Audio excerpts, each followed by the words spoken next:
Welcome to the first episode of Youth Voices Unfiltered. My name is Caitlin Ganaway, and I am one of the Assistant Editors-in-Chief of the Moxie Mountie. Today I'm joined by Assistant Editor-in-Chief Amari and Editor-in-Chief Joseph Toby Cook. Time is limited, so let's jump right into our topic, the U.S. Immigration and Customs Enforcement, or better known as ICE. ICE was first established on March 1, 2003, following the 9/11 attacks. It was created along with the Bureau of Customs and Border Protection and Citizenship and Immigration Services to divide the duties of the Immigration and Naturalization Service. It was formed to find and deport individuals who entered the United States illegally.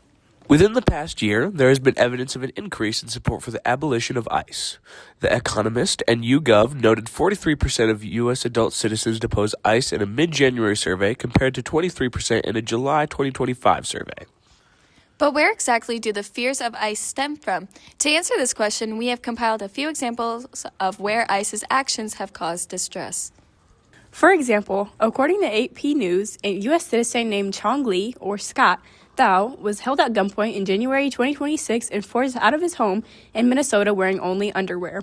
The ICE agents came without a warrant and claimed Thao lived with two sex offenders, but the closest one lived blocks away. They took Thao to an unfamiliar location for photos and later released him after seeing his ID. Probably one of the most notorious cases involved 37-year-old Renee Good, who was shot in her vehicle in early January 2026 after coming into contact with ICE agents in Minnesota.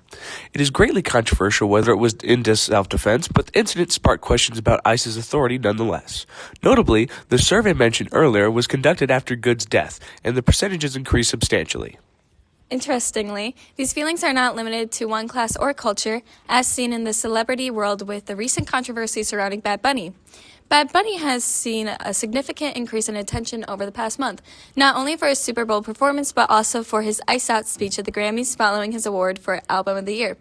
Regarding his speech, newspapers such as The American Spectator claimed the ceremony, quote, highlighted out-of-touch celebrities who misunderstand federal immigration enforcement policy, end quote, while newspapers such as The New Yorker stated, quote, Bad Bunny saved the Grammys, end quote. How does this affect student opinions, though? Our team conducted both people on the street and candid interviews, obtaining the following quotes from teenagers in our school.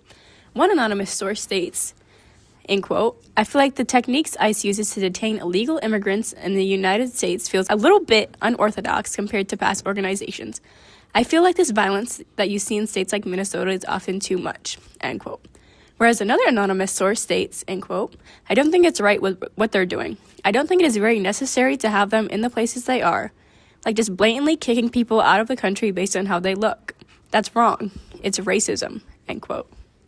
Similarly, on the afternoon of February 2nd, approximately 200 students from Jackson High School walked out of their classes in protest, with the protest lasting around 37 minutes.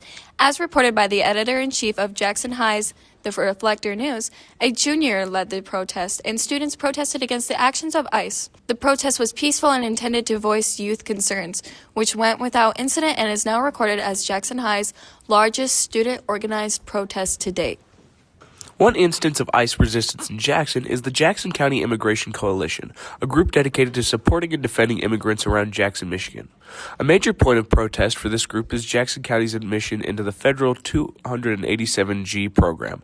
This program allows state law enforcement to execute specified immigration officer functions under ICE direction. However, this program is limited to the jail only and has no intentions of being implemented into schools, neighborhoods, or other public spaces. With all this information, the question arises, what do you think about ICE in Jackson? If you'd like to leave your opinion, please feel free to comment on our article or DM us on Instagram at nwhs.moxie.mountie. Similarly, please contact us via our Instagram if there is a political topic you would like us to cover. We hope to see you next time on Youth Voices Unfiltered.